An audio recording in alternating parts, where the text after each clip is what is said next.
네, 안녕하세요. 염승환 이사입니다. 자, 2025년 오늘 11월 8일입니다. 제가 촬영하는 시간은 11월 7일이고요. 오늘은 제가 사실은 이제 이번 주는 워낙 좀 바빠가지고 뭘 하나 좀 준비를 하려고 그랬는데 시간이 없어서 이제 기존에 좀 만들어 놨던 거랑 또 최근 시장 분위기가 좀 있잖아요. 그래서 좀 시의성 있는 주제로 한번 가져와 봤습니다. 그래서 함께 배우기, 주식시장, 그리고 미국이 원하는 것, 그리고 반도체 얘기 조금 한번 해보다. 오늘은 뭐 종목 얘기는 안 할 거예요. 뭐 종목에 대해서 뭐 종목이 나올 수는 있지만, 예.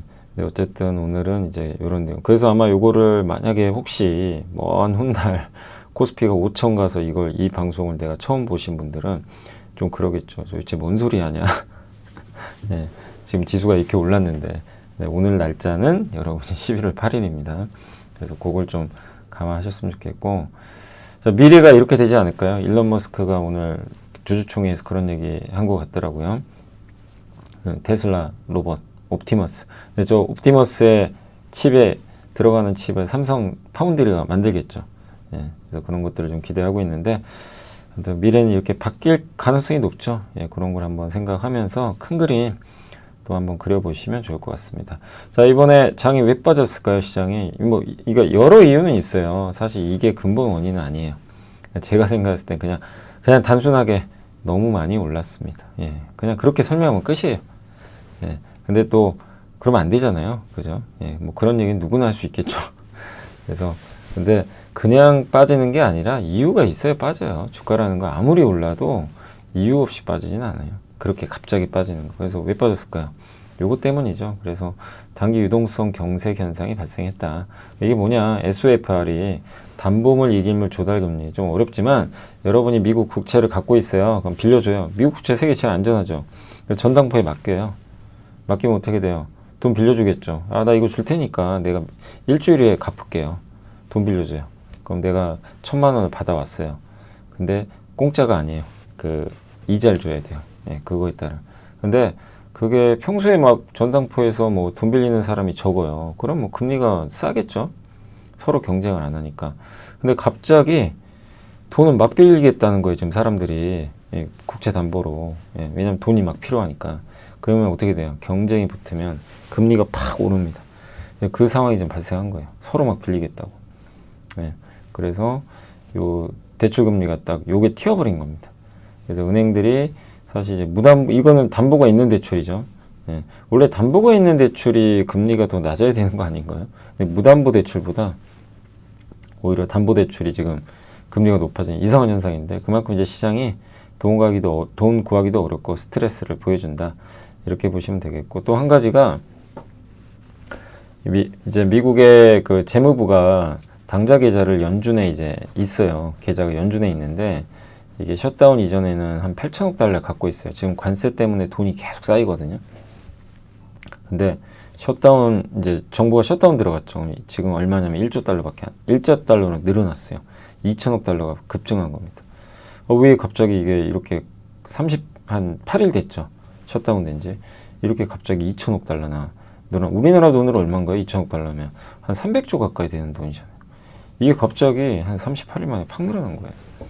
관세 영향이 있다 하더라도 이 얘기는 뭐냐면, 그런 수입들은 계속 들어가는데 재무부 저 당좌 계좌에 저거를 쓸 수가 없잖아요. 지금 셧다운 돼가지고 저걸로 돈을 좀 써야 되거든요. 정부가 지출도 하고. 그래야 정부가 지출해야 좋아요. 그래야 돈이 쫙쫙 풀리죠. 유동성이 공급돼서 자산 가격도 오르고 경기도 좀 괜찮아지고 이렇게 되는 건데 좀 못 씁니다. 지금 어떻게 돼요? 유동성이 조이는 거죠. 그래서 항상 시장 보실 때 제일 중요한 게 유동성이에요. 정말 중요합니다. 유동성이 일단 이거는 오래갈 이슈 아니죠. 단기적이죠. 이게 조여버리니까 무슨 일이 발생합니까? 금리가 튀고 돈 구하고 싶어서. 예, 그리고 여기 달러도, 달러 가치도 막 갑자기 올라가기 시작하는 거예요. 돈값이 올라가는 거죠. 그러니까 이제 위험자산 막 팔아버리는 거예요. 야, 이거 유동성 안 좋은데? 일단 팔자. 팔란티어도 팔고 막 AI 비싸대, 막 거품이 돼, 막 이래가지고 막 다 던져버리는 거예요. 그러니까 그 기업들의 문제는 아니고요. 근데 사실 그 기업들의 문제라면 너무 오른 것도 문제겠죠. 엄청 올랐잖아요, 사실. 예. 그래서 다 인정하죠. 예. 그래서 뭐 하워드 막스도 제가 뭐 방송에 잠깐 말씀드렸지만 뭐 이번 주에 하워드 막스 한번 제가 뵙고 왔거든요. 뭐 직접 뵌 거, 직접 뵀어요. 실제 거기 강연회가 있어가지고 3프로에서 주최하는. 근데 거기서도 했던 얘기가 하우드막스가 AI 법을 어떻게 생각하냐? 법을 아니다. 근데 비싸다. 좀 비싼 것 같다. 그러니까 좀 타이밍적으로는 좋지 않다. 뭐 그런 내용을 답을 하더라고요. 그러니까 이제 비싸다는 불안감이 있었던 거죠. 이제 그게 결국 이런 이유 때문에 이제 터져버린 거예요. 그래서 막 지금 미국의 AI 관련주가 그냥 뚜주주죽 빠지는 이유가 그것 때문입니다. 지수는 크게는 안 빠져요, 사실. 엄청 빠지는 건 아닌데 종목들은 그냥 와장창 빠지는 게 요 이유입니다. 그럼 어떻게 하면 올라갈까요? 다시 유동성을 풀어주면 돼요. 그래서 언제? 셧다운 끝나거나 다음 달에 이제 연준이 금리 인하할 가능성이 높잖아요. 양적 긴축 끝나고 그러면 해결되겠죠. 그러니까 조정은 좀 나오겠지만 일시적인 조정이다 이렇게 보고 있어요. 그리고 이제 요게 KB에서 최근에 정말 좋은 자료 많이 내줘서 너무 감사드리고 거기 자료를 한번 또 가져와 봤습니다. 그래서 이 표는 제가 한번 그려봤고요. 여기 보면 이제 코스피 80년대 3조 원과 현재 코스피 비교한 건데 보시면 이게 3조 원대가 노란색이고 현재 코스피 갈 길이 멀죠. 근데 중간중간 노란색 보이세요? 이게 적어 보이죠? 이게 엄청 아픈 데예요. 막 10%씩 빠져요. 주가가 고점에서. 얼마나 이렇게 오르는 구간에서도 조정이 많았습니까? 그러니까 올라갈 때 못 샀다고 이렇게 너무 자책하지 마세요. 기회가 와요. 지금 그런 장이 좀 오고 있죠, 실제로. 그러니까 너무 자책할 필요는 없습니다. 그러면 과거에 이제 강세장 시기가 여러 번 있었잖아요. 그래서 이번에 그 나왔던 자료 중에 몇 가지 써 있어서 표로 만들어 봤는데 한번 보시면 1998년, 1999년, 2009년, 2011년, 2020년, 21년 이때 조정이 언제 시작됐냐면 상승으로부터 209일, 평균 196일 걸려요. 그 후에 조정이 본격적으로 나옵니다. 조정기간 44일, 56일, 평균 48일. 이거 계산하면 이번에는 12월 중순까지는 조정이 예상돼요. 뭐 이건 그냥 평균입니다. 하락률은 최대가 마이너스 20. 마이너스 22를 적용하면 3,300 나와요. 이러면 안 되죠. 이거 안 됩니다. 3,300까지 가는 건 너무 심한 거고 제일 적게 빠진 게 마이너스 9.5. 3,824. 사실 3,824는 거의 한번 이번에 갔다 왔어요. 기억하시죠? 이번 주 언제였죠? 화요일 날 갑자기 장이 폭 나가는 바람에 3,900 깨가지고 한번 잠깐 갔다 왔죠. 그 사실은 여기는 이제 거의 한번 갔다 온 거죠. 뭐 또 갈 수도 있고요. 평균 내면 3,620 나옵니다. 근데 어쨌든 요건 너무 극단적인 상황이고 제가 봤을 때는 요 안쪽에서 끝날 것 같아요. 그래서 3,750이나 3,824 많이 조정이 나온다면 요 정도가 저점 된다. 근데 이미 한번 벌써 갔다 왔기 때문에 뭐 바닥을 한 번 더 다지는 모습은 나오겠죠. 그래서 과거에도 98년, 99년 이렇게 오르다 꺾이고 오르다 급락, 오르다 급락. 여기 보시면 이렇게 한번 쭉 빼죠. 빼고 그리고 어떻게 됐죠? 다시 대부분 고점 뚫고 가버렸어요. 그러니까 이번 장도 저도 그렇게 생각은 하고 있어요. 그러니까 이번에 11월 장은 조정이 나온다면 기회가 뭐 될 수 있는 장이 아닌가. 그 이유를 우린 알죠. 왜 빠지는지. 너무 오른 데다가 유동성이 조이니까. 셧다운 때문에. 요게 좀 풀리면 괜찮아지지 않겠냐. 그리고 요게 이 달러 약세가 만드는 강세장이잖아요. 기대, 달러 약세 기대. 아직 달러 약세까지는 아니죠. 근데 올해 달러가 빠진 건 맞는데 작년부터 올해 빠졌죠. 빠졌는데 엄청 심하게 빠진 건 아니에요. 근데 기조 자체는 달러 약세가 맞아요. 우리 원 달러 환율이 올라가서 그렇지 기조는 달러 약세가 맞습니다.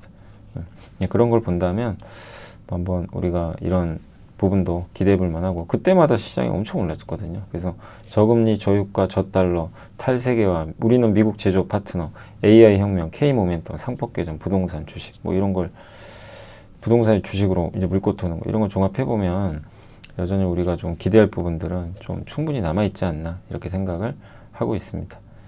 그래서 기조는 변한 게 없고요. 또 제가 왜 이번 장을 굉장히 이렇게 큰 사이클로 저도 보냐면 저도 이제 고민해 본 게 그거죠. 아니 트럼프의 머릿속에 들어가 보시면 공급망체편, 그러니까 중국과 싸워야 돼요. 근데 제조업으로 싸워야 돼요. 그래서 다 가져오고 싶어요. 파트너가 필요한 거예요. 근데 아시겠지만 2차 세계대전 이후로 미소 냉전 시대였죠.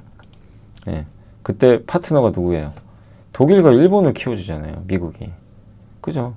여기 이 소련이 침공하면 안 되니까 일본을 키워줍니다. 그리고 두 나라를 키워요. 제조업으로.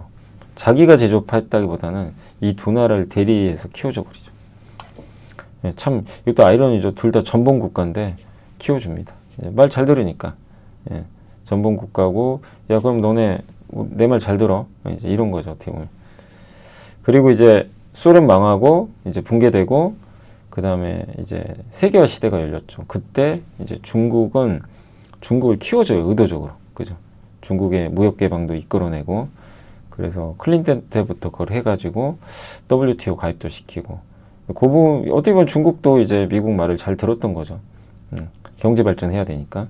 근데 2010년 이후 이제 시진핑 되고 바뀝니다. 그래서 이때 수혜주는 어쨌든 중국이었어요. 근데 끝. 그리고 뭐죠?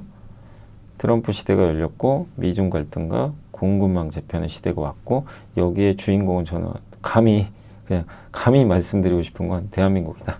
그건 국뽕이 아니에요. 예, 제 생각은 그거예요. 배, 원전, 데이터 센터, LNG, 항공기, 히토류, 반도체, ESS 배터리, 로봇, 변압기, 우주항공, 의약품 다 만들고 싶어요. 신발 공장을 만들고 싶은 게 아니에요. 의류 공장 만들 생각 없어요. 트럼프. 요게 중요해요. 요 공장들 만들자. 근데 만들고 싶은데 능력이 안 돼요. 그래서 우리 도움 받아요. 대표적으로 원전, 조선, 변압기, 반도체. 예. 못 만듭니다. 우리 도움이 있어야 돼. 그래서 그러니까 저는 젠슨항이 온 것도 그 이유 때문이라고 봐요. 삼국지 도움 결이죠. 와서 치맥 먹고 갔지만 의미가 있어요. 저도 이제 글을 한번 남겨드렸지만 단기 주가에 너무 연연하지 마세요. 단기 주가가 뭐가 중요합니까? 그죠? 큰 그림을 보셔야죠. 하정우 센터장이 그러니까 미래기획수석이 GPU 26만 장 세계 3위 엄청난 성과예요. 예. 그리고 뭐 요즘에 이제 갑자기 트럼프가 다른 나라에 주지 마라 뭐 이런 얘기도 했다고 하는데 근데 마이크로소프트가 얼마 전에 아랍에미리트에 엔비디아 블랙엘치 공급한다고 발표를 해버렸어요. 그럼 아랍에미리트는 주고 우리는 안 줍니까? 예. 그것도 말이 안 되는 얘기죠. 그러니까 저는 한국에 뭐 이미 약속했기 때문에 준다고 생각을 하고 있어요. 중국에 안 주는 거죠, 어떻게 보면. 그래서 어쨌든 근데 젠슨항 왜 왔을까? 예. 젠슨항에 온 목적도 이제 미국 내에 공급망 만들고 싶어요. AI 공급망. 그 파트너는 한국이라는 거예요. 한국은 제조업 최강인데 지정학적으로도 중요해요. 되게. 대만과 손잡기는 너무 부담스럽고 일본은 약해요. 그 공급망 자체가. 한국밖에 없어요. 파트너가. 중국 말고는 한국밖에 없는데 중국은 젠슨항은 솔직히 중국을 좀 되게 발언들 보면 옹호하는 발언도 했죠. 그래서 아마 속마음은 그럴 거예요. 나 중국 가고 싶은데. 근데 안 됩니다. 트럼프 때문에. 안 돼요. 할 수가 없어요. 그래서 한국의 손을 잡을 수밖에 없는 상황으로 가는 거죠. 예. 그래서 이분들이 다 주인공이죠, 지금. 예. 여기, 요 사이클에. 자, 그리고 그래서 수주 받은 거는, 이건 많이 보여드렸지만, 이번에 테슬라가 AI6 칩뿐만 아니라, 야, AI5 칩도 네가 해라. 이거예요. 너가 해. TSMC가 뺏어줄게. 같이 하는 거예요. TSMC가 원래 AI5 칩 단독으로 하는데 같이 합니다. 그래서 삼성 파운드리 수주 내역 보시면 네, 여기 테슬라, 그 다음에 애플 이거 다 실제 나온 거죠. IBM, 삼성전자 엑시노스도 해요. 이제 자기네 거 직접 합니다. 파운드리 좋아지겠죠. 그러니까 이걸 보면서 우리가 파운드리 밸류체인 옛날에 한번 알려드렸죠. 함께 배우기 찾아보시면 다 있습니다. 네, 파운드리도 공부를 해보면 되는 거죠.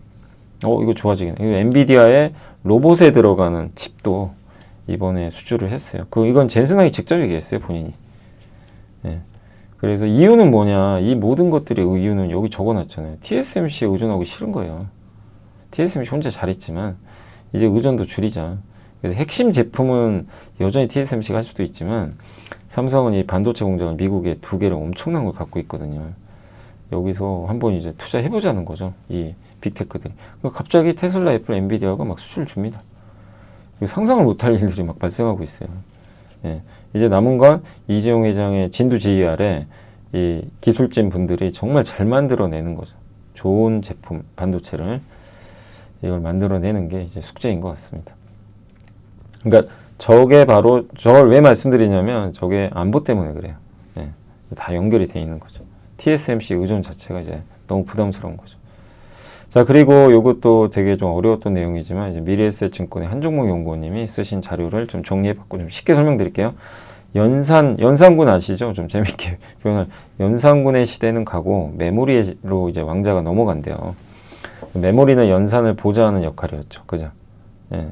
연산군이 이렇게 또 받들고 막 이랬는데 이 연산이 이제 너무 횡포를 부리니까 안 되겠다. 내가 이제 근데 연산도 이제 그걸 눈치챘는지 본인의 힘이 약해지니까 야 메모리 우리 같이 하자. 약간 이런 느낌입니다. 지식이 복리로 쌓이는 투자 정보, 믿음 가는 투자 정보 파트너 투원투게더 오픈. 투원투게더란 LS증권에서 제공하는 서비스로 투자자들에게 다양한 정보를 빠르고 정확하게 전달하고 모든 투자자의 성공 투자를 함께 하기 위한 투자 정보 컨텐츠 서비스입니다. 투원투게더는 투원 HTS, 투원 MTS, 사용하는 매체 어디에서나 접속이 가능합니다. 투원투게더 어떤 컨텐츠를 제공할까요? 해외 이슈는 미국 시장 마감 시황, 해외 수급, 해외 증시 일정, 해외 뉴스 등 주식시장 흐름 파악을 위한 해외 시황과 이슈들을 알려드립니다. 시장 읽기는 주요 뉴스 요약, 뉴스 해설, 뉴스 연계 종목 등 주요 뉴스에 대한 빠른 요약과 관련 이슈에 대한 정보를 알려드립니다. 종목 톡톡은 수급 특징주에 대한 분석과 투자 아이디어, 실적 속보 등 종목에 대한 다양한 정보를 알려드립니다.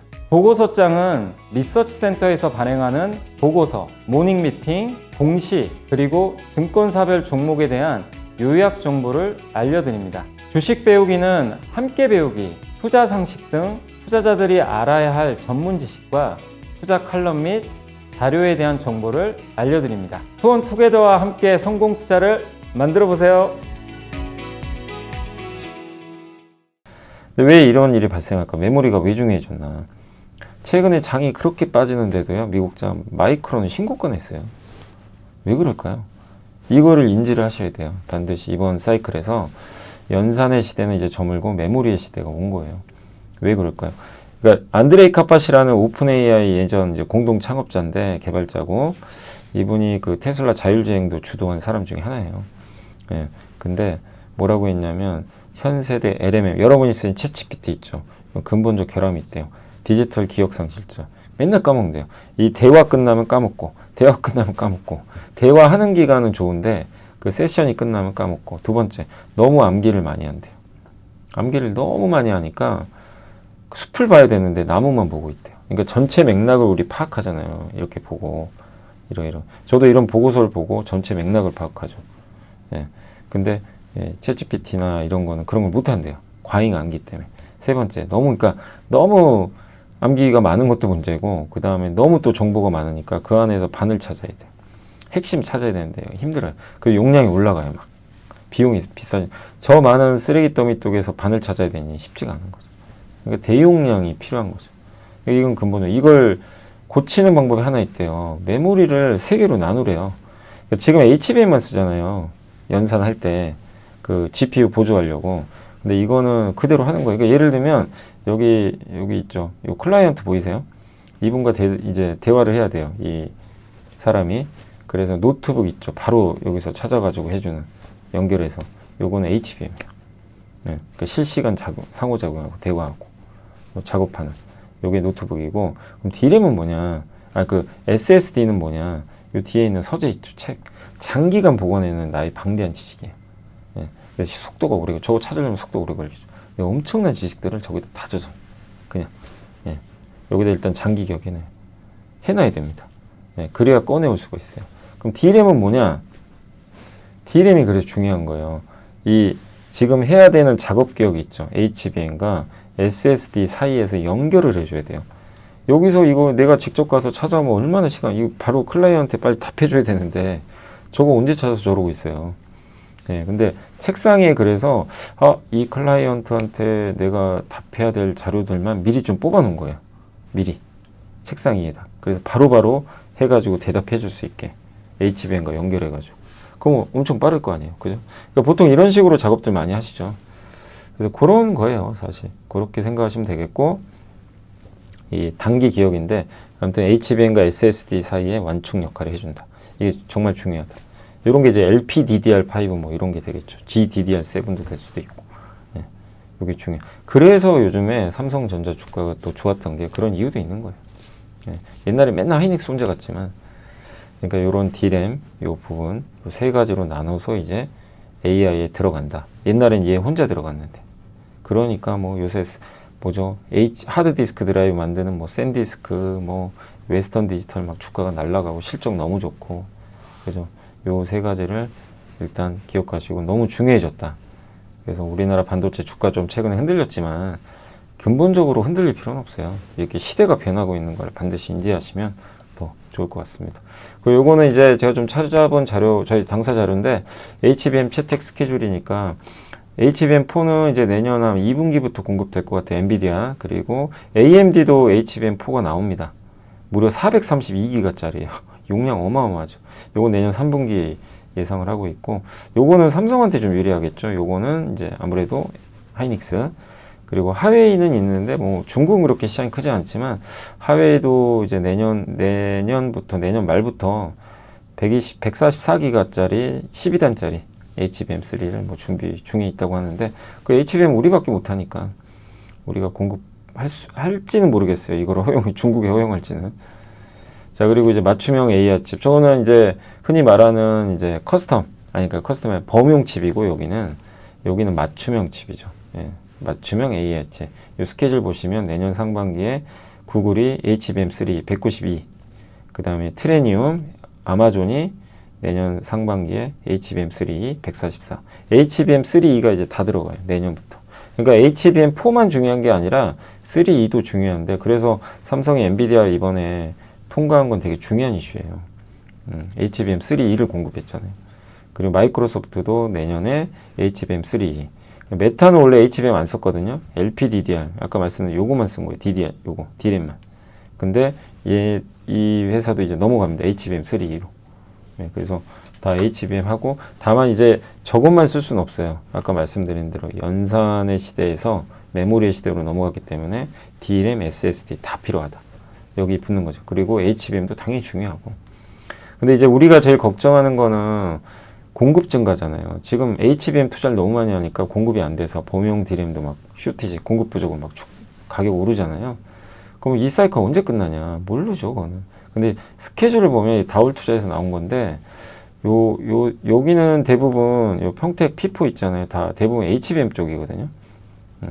HBM 쪽이라 아마 요 P5가 요거는 아마 범용 DRAM일 가능성도 있어요. 예.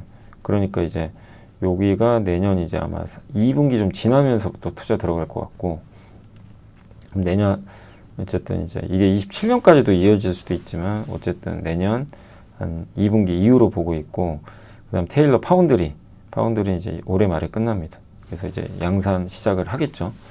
그리고 용인 MI15X는 이제 끝났고요, 거의. 요거는 뭐냐면 여기도 HBM 쪽이에요. 그러니까 대부분 투자가 HBM에 집중돼요. 근데 용인 클러스터 있죠.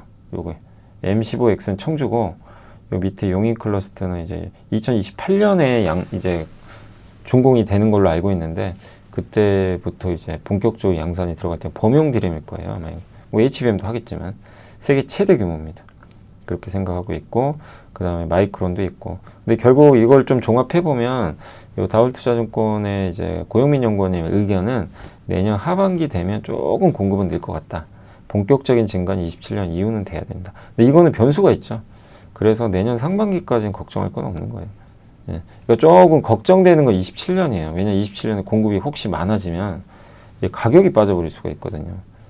그러니까 이제 우리가 좀 고민할 건 27년이고, 주가는 6개월 선행하니까 딱 상반기. 그러니까 일단은 스케줄을 여러분들이 머릿속엔 내년 상반기를까지는 크게 걱정이 없어요. 편안하게. 그래서 이런 뭐 아까 뭐 AI 빠지고 어쩌고 저쩌고 해서 막 주가 지수가 막 급락을 하고 혹시라도 그러면 1순위는 반도체가 돼야 되는 거죠. 예. 이 논리를 이해하셨으면 투자를 우리가 해야 되는 거죠. 가장 우선은 반도체고, 반도체 대형주만 좋은 게 아니라 소부장까지 투자하잖아요. 또 이렇게 같이 곁들여서 대응을 한번 해보시면 좋겠습니다. 자, 그래서 오늘 한번 좀 그 예전 자료랑 또 최근에 뭐 젠슨항 이슈, 또 제 생각 이런 것들 좀 담아가지고 반도체 얘기까지 한번 해드렸으니까 여러분들 또 큰 그림 한번 잘 그려보시면 좋을 것 같습니다. 자, 저는 또 다음 주에 찾아뵙겠습니다. 감사합니다.